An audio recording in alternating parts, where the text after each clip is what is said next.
ఎప్పట్లాగానే మరో మంచి ఎపిసోడ్ తోటి మీ ముందుకు వచ్చేసాను. ఎపిసోడ్స్ కొంచెం లేట్ అవుతున్నాయి, బట్ ఇకపై టైంకి వస్తాయి. ఇక ఈ ఎపిసోడ్ విషయానికి వస్తే, లాస్ట్ ఎపిసోడ్ లో హనుమంతుడు త్రిశిరస్సుని చంపివేసిన తర్వాత జరిగిన కథ. ఇంద్రజిత్తు శక్తి ఎలా ఉంటుందో తెలుసా? అయితే ఈ వీడియో మొత్తం చూసి తెలుసుకోండి. అసలు ఇంద్రజిత్తు అసలు పేరేంటో తెలుసా? తెలిస్తే కామెంట్ చేసేయండి. ఇక ఈ వీడియోలోకి వెళ్ళిపోతే, దేవాంతకుడు, త్రిశిరస్సుడు వీళ్ళతో పాటు తమ్ముడు కూడా యుద్ధంలో చనిపోయాడని తెలిసి కుప్పకొల్లిపోయాడు రావణుడు. మూర్చపోయాడు. కాసేపటికి తేరుకుని దుఃఖించాడు, కన్నీరు కార్చాడు. అపజయం ఎరుగని వాళ్ళని, పరాక్రమవంతులని, అస్త్ర విద్యలలో ఆరితేరిన అసాధ్యులని, ధైర్యవంతులని, శూరుల్ని చాలా మందిని సంహరించేశారు రామలక్ష్మణులు. నాగపాశాలతో బంధించిన వారు బెదరలేదు, చెక్కు చెదరలేదు. పిడుగుల్లా తయారై యుద్ధానికి సిద్ధమయ్యారు. తనను రక్షిస్తానని బయలుదేరిన ఏ రాక్షస వీరుడు మళ్ళీ తిరిగి రాలేదు. అంతా హతమైపోయారు. ఇప్పుడు రామలక్ష్మణుల్ని, సుగ్రీవుణ్ణి, హనుమంతుణ్ణి ఎదుర్కొనే మునగాడెవడూ లేడు. అయ్యో అనుకున్నాడు రావణుడు. రాముడు మానవుడు కాదు, నారాయణుడు. అనుమానం లేదు ఇందులో అనుకున్నాడు. కోపంతో రగిలిపోయాడు. లంకలోని కీలక స్థానాలలో కాపలాదారులను కట్టుదిడ్డం చేశాడు. అంతఃపురంలో నిద్ర లేక నిద్ర రాక అటూ ఇటూ తిరుగుతూ ఉన్నాడు రావణుడు. అప్పుడు అతన్ని సమీపించాడు ఇంద్రజిత్తు. విచారించక తండ్రి, ఇంద్రజిత్తు ఉండగా నీకు ఈ విచారం అనవసరం. యుద్ధానికి అనుమతించు.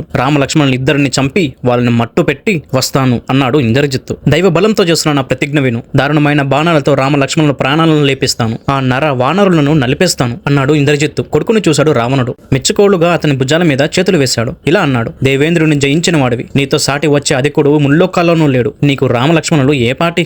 వెళ్ళిరా, విజయంతో తిరిగిరా అన్నాడు. తండ్రి అనుమతితో రణరంగంలోకి ప్రవేశించాడు ఇంద్రజిత్తు. హోమాన్ని నిర్వహించాడు. ఆ హోమంలో రథాన్ని, ధనస్సుని, బ్రహ్మాస్త్రాలను పూజించాడు. పూజ అందుకుంటున్న బ్రహ్మాస్త్రాలను చూసి గ్రహ నక్షత్రాలతో ఆకాశం గడగడలాడింది. పూజ ముగిసిన తర్వాత మంత్రశక్తితో మీదకెగిరాడు ఇంద్రజిత్తు. బాణాలు వేసి వానరులను వరుసపెట్టి చంపసాగాడు. అగ్నిలాంటి బాణాలతో వానరులని ముంచెత్తాడు. 18 బాణాలు గంధమాదనుడి మీద వేశాడు. 9 బాణాలు నీలుడి మీద వేశాడు. ఐంద్రుడి మీద 7 బాణాలు నాటించాడు.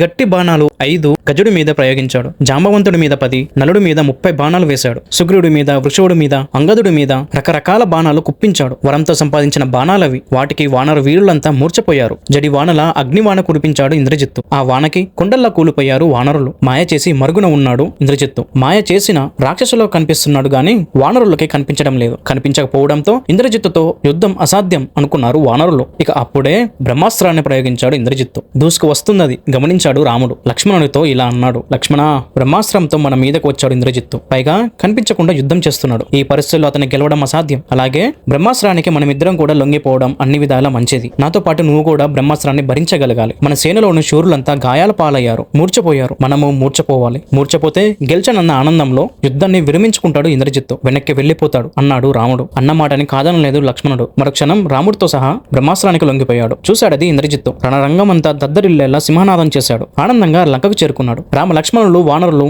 స్పృహ లేకుండా పడి ఉన్నారు. సుగ్రీవుడు, జాంబవంతుడు ఆదిగా వానర వీరుల్లో చలనం లేదు. వారిని చూసి దుఃఖించసాగారు మిగతా వానరులు. ఈ వానరులంతా ఇంద్రజిత్తు బాణలను తప్పించుకొని ఆమూలా ఇమూలా దాక్కున్నవారు. ఇంద్రజిత్తు యుద్ధం విరమించడంతో బయటికి వచ్చిన వాళ్ళు బయటకు వచ్చి గుల్లుమంటూ రోధించారు. గమనించాడది విభీషణుడు. ఓదార్చారు వారిని. బాధపడకండి, రామలక్ష్మణులకి ఏమీ కాదు. వారేమీ ప్రమాదంలో లేరు. కాకపోతే బ్రహ్మను గౌరవించి ఆ బ్రహ్మాస్త్రానికి లోబడి మూర్చపోయారు. తానే దేవతగా గల బ్రహ్మ ఈ బ్రహ్మాస్త్రాన్ని ఇంద్రజిత్తుకి వరంగా ఇచ్చాడు. దాన్ని మండించి స్పృహ కోల్పోయారు రామలక్ష్మణులు. అంతేకాని ఇంకేం కాదు అన్నాడు విభీషణుడు.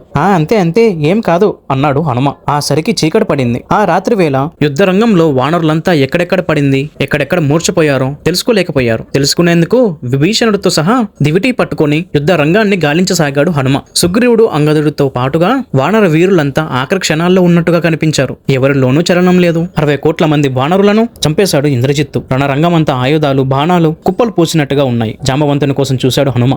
వెతికి అతన్ని ఎలాగో కనిపెట్టాడు. ఒంటి నిండా బాణాలతో చల్లారిపోతున్న అగ్నిహోత్రం లాగా ఉన్నాడు జాంబవంతుడు. మహానుభావ, బ్రతికి ఉన్నావు కదా అని అన్నాడు విభీషణుడు. జాంబవంతుని విభీషణుడే ముందుగా పలకరించాడు. అతి కష్టం మీద నోరు విప్పాడు జాంబవంతుడు. ఎవరది, విభీషణుడా అని అడిగాడు. అవును మహాభావ అని జవాబిచ్చాడు విభీషణుడు. నీ గొంతు బట్టి నేను గుర్తించాను. బాణాలు ప్రాణాలు తోడేస్తున్నాయి. కళ్ళిప్పి చూడలేకపోతున్నాను. నా సంగతి సరే, ముందు ఈ సంగతి చెప్పు. హనుమ ఎలా ఉన్నాడు, బ్రతికి ఉన్నాడా అని అడిగాడు జాంబవంతుడు. ఆ మాటకి ఒకరినొకరు చూసుకున్నారు హనుమ, విభీషణులు. రామ లక్ష్మణులను వదిలిపెట్టి హనుమ గురించి అడుగుతున్నావే మహానుభావ, హనుమ మీద నీకున్న అభిమానం ఆఖరికి రాజన సుగ్రీవుడి మీద కూడా నీకు లేనట్టుగా ఉంది అన్నాడు విభీషణుడు. సుగ్రీవుడి మీద అభిమానం లేక కాదు విభీషణ, హనుమ క్షేమం అడగడంలో ఒక కారణం ఉంది. హనుమ మహావీరుడు. అతను బ్రతికి ఉంటే సేనంతా బ్రతికి ఉన్నట్టే. అతను గనక మరణిస్తే సేనంతా మరణించినట్టే. హనుమ వాయుదేవునితో సమానం. అతను చల్లగా ఉంటేనే మనమంతా చల్లగా ఉంటాం అని చెప్పాడు జాంబవంతుడు. ఆ మాటలకు ఉప్పింగిపోయాడు హనుమ. జాంబవంత అన్నాడు. వంగి అతని పాదాలను స్మృతించాడు హనుమ. నేను హనుమను మాట్లాడుతున్నాను. హనుమ హనుమ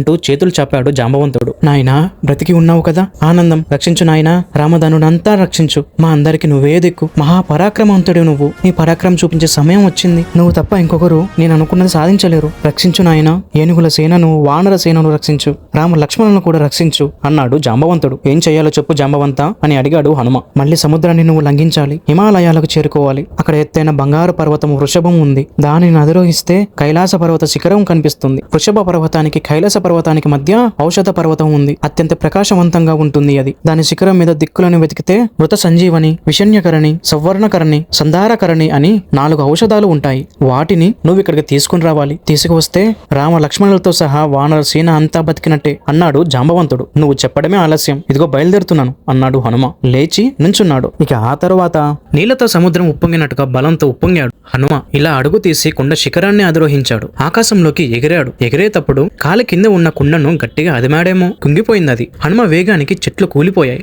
లంకంతా భూకంపం వచ్చినట్టుగా వణిగిపోయింది. ఒక్క ఉదుటం వెళ్లి మలయ పర్వత శిఖరం మీద వాలాడు హనుమ. మేలు కైలాస పర్వతానికి ఏమాత్రం తీసిపోదు మలయ పర్వతం. 60 యోజనాల పొడవుతో లంకకు దగ్గరగా ఉన్నదది. గంధర్వులు, విద్యాధరులు, ఋషులు, అప్సరస స్త్రీలు విహరిస్తూ ఉంటారక్కడ. ఆ శిఖరం మీద నిలిచి గట్టిగా ఊపిరి పీల్చి శరీరాన్ని పెంచాడు హనుమ. అతన్ని చూసి యక్షులు, గంధర్వులు భయం చెందారు. నోరు పూర్తిగా తెరిచి సింహనాదం చేశాడు హనుమ. మనసులో రాముని తలుచుకున్నాడు. నమస్కరించాడు అతనికి. పాములాంటి తోకను మీదకు ఎత్తాడు. ఎంతో అందంగా ఉంది హిమాలయం. చాలా ఎత్తుగా ఉంది. ఋషుల ఆశ్రమాలతో దివ్యంగా ఉంది. అక్కడి నుంచి వృషభ పర్వతాన్ని, కాంచన శిఖరాన్ని చూశాడు హనుమ. వాటి మధ్య వెలుగుతూ కనిపించింది ఔషధ పర్వతం. చూశాడది హనుమ. జాంబవంతుడు చెప్పిన 4 ఔషధాలను వెతికాడు. తమను అపహరించేందుకే వచ్చాడని ఆగ్రహించాయి ఔషధాలు. హనుమను చూసి కాంతిని కుదించుకున్నాయి. అవి కనిపించకుండా పోయాయి. ఔషధాలు అదృశ్యం కావడంతో కోపోద్రిక్తుడయ్యాడు హనుమ. కళ్ళలో నుంచి నిప్పులు కురిపిస్తూ పెద్దగా అరిచాడు. ఔషధ పర్వతమా, రామచంద్రమూర్తి మీద నీకు జాలి లేదు. లేని కారణంగానే నువ్వు ఔషధాలను అదృశ్యం చేశావు. అదే నీ నిర్ణయం అయితే నా భుజబలం ఎలాంటిదో నీకు రుచి చూపించక తప్పదు. బద్దలైపోతావు, జాగ్రత్త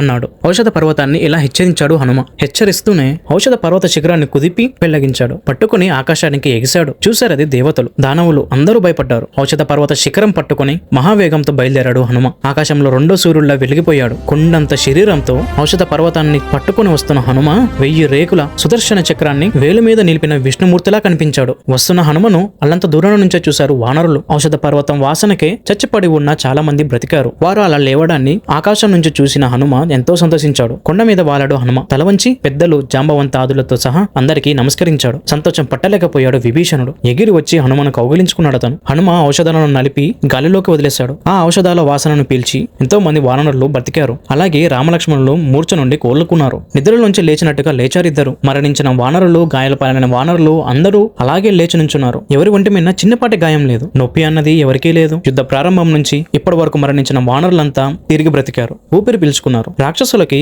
ఆ అవకాశం లేకుండా పోయింది. ఎందుకు లేకుండా పోయిందంటే చెప్తా అది కూడా. అయితే సబ్స్క్రైబ్ చేయండి. ముందు వీడియో కూడా నచ్చింది కదా, అయితే లైక్ చేయండి. సో ఈ వీడియోని మీకు నచ్చిన వాళ్ళకి షేర్ చేస్తున్నారు. మీరు చేస్తారు నాకు తెలుసు. ఇక నెక్స్ట్ వీడియోలో ఇంద్రజిత్తు యుద్ధం, అలాగే ఇంద్రజిత్తు మరణం, ధర్మదేవత కూడా యుద్ధ రంగానికి ఎందుకు వచ్చిందో తెలుసుకుందాం. See you in next video. Bye.